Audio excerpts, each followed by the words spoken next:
Now, today we will be listening to a very, very powerful message. It's a topic that every entrepreneur must be involved in, listen to, learn from, discuss, relearn, and do it all over again. And, ladies and gentlemen, there isn't any other perfect mind to learn from today other than a man born as an entrepreneur, a mentor par excellence. He is the Director, Strategy and Trade Relations, Africa's Young Entrepreneurs. He is the founder of Unipreneur, an e-learning platform that makes entrepreneurship knowledge economy common, accessible, and affordable to end poverty in Africa. He is the author of the Hot Investment Guidebook to African Investment Opportunities, titled I See Money in Africa. He's also the CEO of Vetrag International Limited. African entrepreneurs, I am pleased to announce and welcome to the mic Olubumi Oludare. Thank you very much, Miriam. So, without wasting time, this topic is very, very dear to my heart. I've been an entrepreneur for several years and I have in depth knowledge about entrepreneurship development globally and most especially in Africa. That's where we are imagining. The topic we are talking about today, you know, the chains of business, embracing the chains of business. We all know that in entrepreneurship journey, there are a lot of things that attach, to the journey. But in this part of the continent we find ourselves, a lot of entrepreneurs does not understand the dynamics, of entrepreneurship and what it attracts. Let me simply, define what business value chain is all about. In producing a product or you reading a service, there are a lot of things that are involved. A lot of people, let's say the people that is not in the business, does not know a lot of things that are involved in the business product. What they are saying is the final product. And it's not the everybody is saying the final product, they embrace it, they want it. But what are the things that are involved in making that product, or what involved in the service rendering as an entrepreneur? If you can understand this, I can actually tell us that 85% of the byproduct we're using to produce a product in Africa continent is outsourced from abroad. And sometimes when I look at this, I'm not happy at all. Let me go straight forward, and give you a practical example. We all love cars, Honda, Mercedes Benz, Toyota, Volvo, different kind of, automobile brands. But most of the time, we don't understand what it involved to make these cars. I can tell you categorically that what make a particular vehicle is more than 300 different spare parts. A lot of people don't know this. What they are seeing is the final product. They don't understand, a lot of things that make, those vehicles. A lot of companies that are involved in making those, particular, vehicles. But in Africa, a lot of us neglect the value chain aspect of business. There's no business, there's no product you made that doesn't have a value chain. I've involved in several businesses and I've seen it. The reason why unemployment, and there are a lot of, challenges in entrepreneurship journey in Africa continent is because we entrepreneurs, we don't embrace value chain of a business. We all want to go for the head where we can stand from the feet, and modify everything together to make a final product. And that's the reason why most of our product cannot go globally because is it possible for one shoemaker to make 1 million shoe, in 1 month, like China, what is happening in China?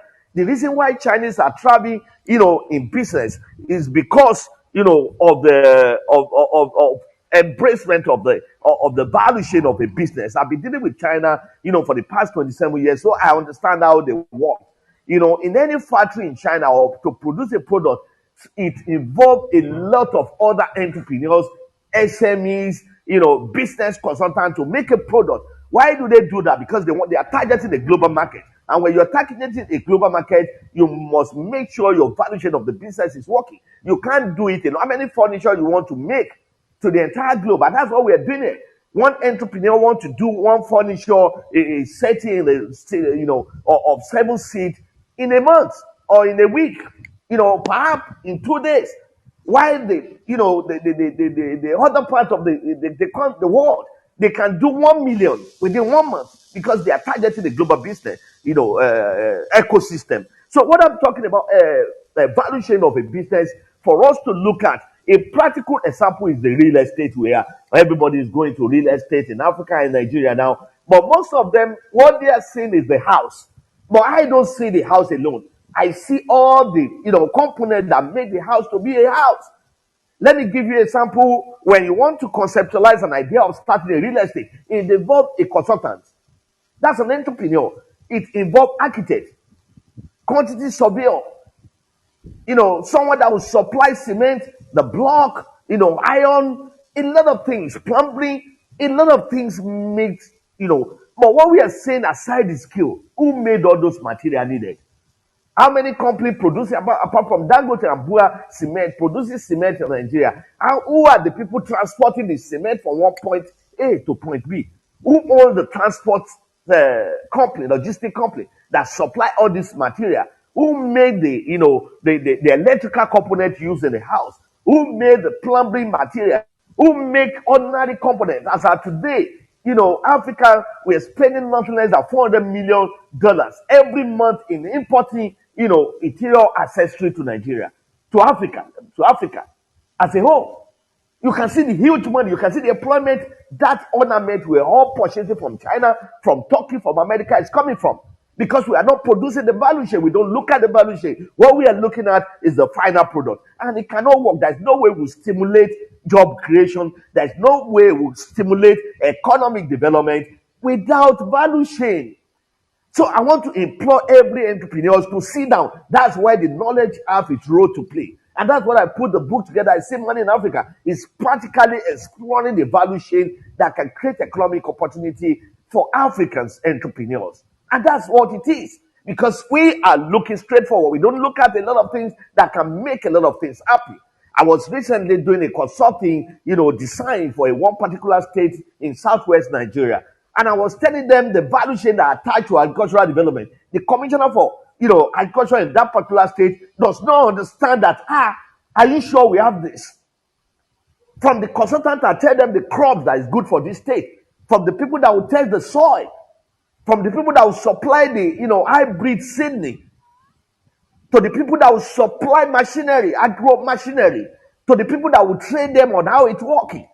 To the people that will supply fertilizer. To the people that will transfer the fertilizer from point A to B. From the people that will warehouse it. From the people that will do irrigation. Some people that will harvest. Some people that will, transfer the agro, produce from the farm to the point B, maybe logistic, to warehouse, to the processing, to the packaging, to the printing, to the marketing. You can see a lot of the value chain that attached to all these different sectors in our economy, but we are not exploring it. So there is no sector in Africa, in the world, that doesn't have a value chain. And it's, saddening my heart when we are talking about something. Look at the fashion aspect of it. A lot of, recently I was, directing a young lady that doesn't know what to do. I was telling her, go to all the furniture, outlet, be telling them that you can supply a fabric for them. Both leather, suede, or whatever fabric they want. Go to Lagos Island in Lagos. Go and snap the picture of those material. Get a simple component of the material. Show them that you can supply for them. As I'm talking today, she's been doing it for the past 6 months. And she's making money. Ordinarily, she didn't know before this. And those carpenter or furniture maker, they are tired of going to the market. The reason why we are where we are in Africa today is because our entrepreneurs in global value chain of a business. You want a farmer to go to farm and do agricultural development. You still want him to be the one that is going to market the product. You want him to be the one that will transport the goods from the market, from the farm, to the market. It doesn't work that way. There's a value chain that attaches. Farmer has done his own. Another entrepreneur can say, oh, I'm going to buy this product from you. I'm going to transfer this product. Let me tell you something. 55 or more than 60% of the agro produce spoil in the farm because there's no transportation to take it. If you want to, contest this, go to Benue State. That's challenge. Of recent, there is a company coming on with, a digital tracking company that can do a transportation like a Uber for agro produce from the farm, to the nearest market. From there are some people, what they do is to buy it off the market, preserve it, processing it into juice. From that particular person, another entrepreneur is a retailer, some are wholesaler from that finished product to the market. So every entrepreneur must sit down and say, "Oh, I'm tired. I want to explore every value chain of the business, which is huge." A lot of people doesn't even know that furniture, we are all sitting in our houses. There are so many companies that make it happen. From the wood to a stick, to sandpaper, to nail, to bolts, to cushion, to a lot of things that make it happen. And when they finish it, even the process of doing it in their workshop, there is people selling food, supply them food. There's some people supply them water. There are station transportation company waiting for them to finish so that they can help people to transport what they buy. There are some people, what they do is to take the picture and put it on internet. They are not the one that make it. But a lot of people, a lot of entrepreneurs don't know how to key into the value chain of a business. One of the giant real estate mogul, he was saying about a few weeks ago that he was showing the picture of a man that was supplying him cement for the past 10 years. He said, "This man you have seen is a multimillionaire." So you can see the valuation of multimillionaire, millionaires, and thousandaires in naira, in dollar, whatever name that attached with the value chain of any business. But a lot of people are not looking at it. They are looking at the final product. Me, as entrepreneur coach, I don't look at the final product. I look at the component that made the final product. We all love a beautiful big television, LED, whatever you want to call it, but how many components that was inside to make that television? So many companies.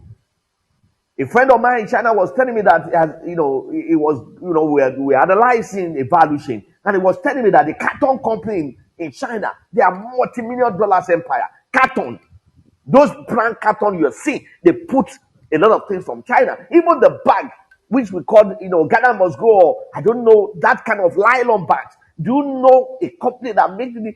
They are multinationals in China because they are producing, for the world. People must package. People must package.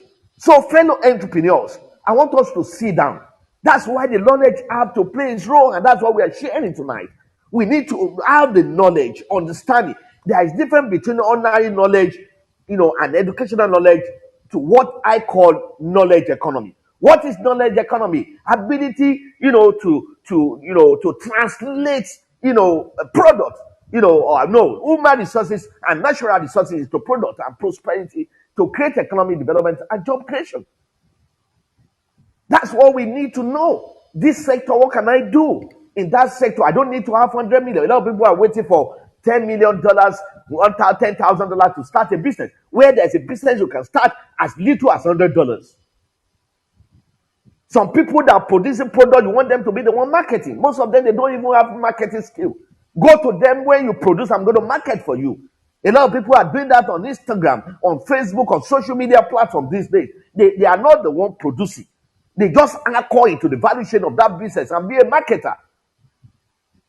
As you see any site before that they are doing construction, you don't see a trailer or trucks bringing stuff to the place. You see a security outfit, manning the place. It's owned by one entrepreneur. You see photographer coming there to go and do a photographic view of the place, to market. You see someone that's into internet, to build a website, go there to go and do his own. That's the value chain. And I want to implore every entrepreneur to go beyond the normal conventional way of us looking at entrepreneurship, to look at the value chain that attached to every entrepreneur. I can say every business sector has a value chain that every entrepreneur can anchor to. Is it tourism? Is it healthcare sector? Is it environment? Is it water? There's no virtual, any sector that doesn't have what entrepreneurs, no matter level you are, you can key into. A woman that is selling food can key herself to adjacent of us auto assembly plant. If you go to the ongoing Dangote refinery, if you look at the road, both sides of the road, you see so many SMEs selling things there because they are targeting over 50,000 workers coming to the place daily. They must eat. And they need a transportation to take them from point A to B. That's what we're talking about value chain. So, but a lot of people left those things in the hand, what I call semi-illiterate entrepreneurs, and they are making money. I did a research recently, and it's baffled me. We have more than 50,000, what they call it, meat, barbecue, mini outlet in Lagos.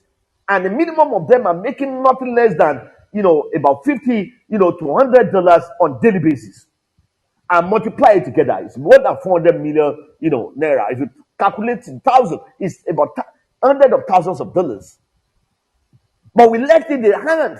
Entrepreneur can do it better and make those barbecue stations to be more better and still employ those semi-skilled, the northerners to man it for you. But we left it in the hand. A young girl was supplying fruit for me. I inquired from her, where do you get your fruit? He said someone normally go to Mine 12 in Lagos. For most of you that don't know, Mine 12 in Lagos is where the hub of agro produce from the north in Lagos, because the population of Lagos is over 20 million people.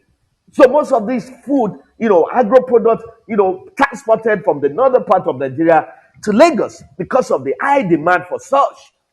And the lady said, someone supply me. What I do is to clean it and change it, make it into smoothie. And I finish my order by 2 p.m. every day. I say, how many are you sending per day? It depends. Said sometimes I do about 150, 180. He said sometimes I might be lucky I have 250 for company that want it. Because everybody wants to live early.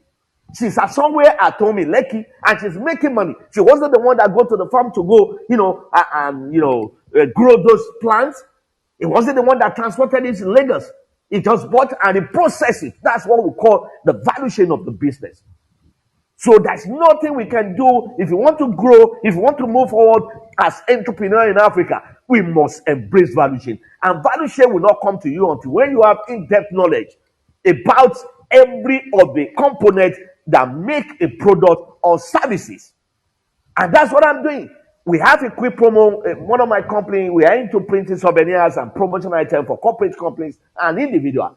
We are not the one that make most of these products. And sometimes it baffles me. If you have a contract of 10 million, 6 million out of that money is going to China to procure those materials. What we do is sometimes just to imprint on those materials. And now look at it as if imagine we are the one producing this, product in Nigeria. We're going to pay for freight from China to Nigeria. And in those packaging, we see a carton. What I told you now, the brand carton that came with it, the brandy on it. What of the logistic company that brought it all the way from China to Lagos? We pay them.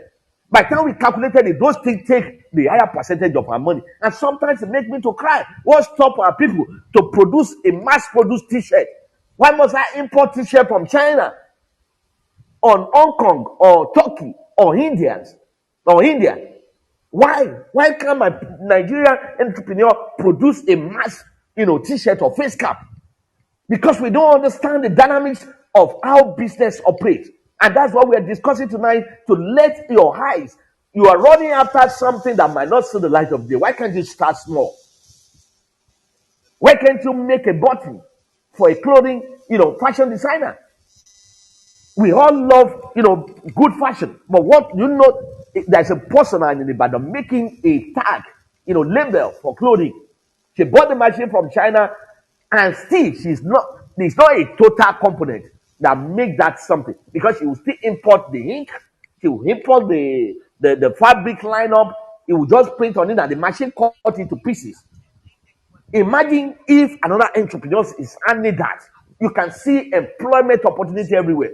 We're all talking about there is a lot of, over 800 million people was pushed out of poverty in China within 20, 30 years.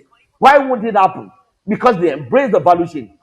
There's nowhere you are in Asia, either you are illiterate or why you can use your hand to work. There is value chain stimulated to absorb you. You can work in farm. You can drive a tractor. There are so many things you can do. with your hands. But here we are not exploring, we are looking at the final product and the final service.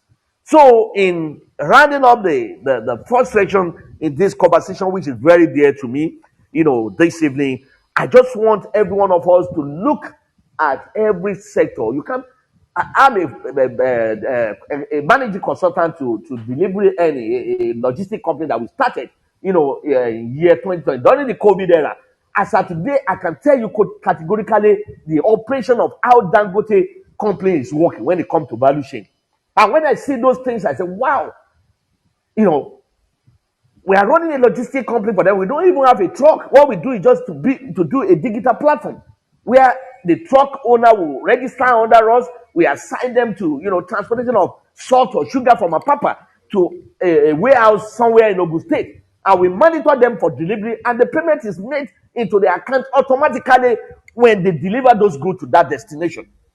You can see the job that thing alone created. And I can imagine those short were, being, freight from Spain, from other parts of Europe by another entrepreneur that owns a vessel, a shipping company. And I can imagine there's a clearing company, entrepreneur own a clearing company, clearing a lot of things in a papa for them. So you can see the value chain. The value chain of every sector of business is huge and it's enormous. There's nothing we can do to move forward as an entrepreneur in Africa without exploring the value chain of a business. I'm going to round up quickly now. Look at the event that is happening. When you talk, my wife is an event, consultant. She manages events. When I look at the value chain when she is doing her planning, I marvel. When she listed down this one, before you know it, more than 20 SMEs will be engaged for a wedding or celebration of life. That's what we call value chain. You can't do it alone. But here we want to do it alone. We want to be the one that will drive. We want to be the one mechanic. We want to do everything. At the end of the day, we will not go to be productive. And that's what they call a rat race. That's why most of them, we can't do a maximum production of a product. We can't do a mass production. No. If you don't explore value chain, you want to do furniture, you are the one that will go and do everything. There are some people, what they do is frames. Their company is doing frame. Just give them the design of what you want. They do frame. They supply to you to interior company. Those people, there's people that will do this before you know it. They couple it together and they put their brand on it, and it becomes something that is going all over the world. But here we want to do it alone, and that's why entrepreneurship journey is always dragging in our continent. So please, going forward as an entrepreneur, don't tell me there is no area you cannot. There are so many, every sector. There's no. If you look at my book, I put all the sector there, and I listed all the value chain of the major sectors that drive economy. There's no one that is less than 20, 30 value chain attached to every sector, and that's where the money is. But we have pushed those value chain, to our counterparts abroad, and they are making the money. We are not making. We are just making the component. I did a letter last year and I sent it to the governor of Lagos, and I told him that the five major markets in Lagos, we are all trading.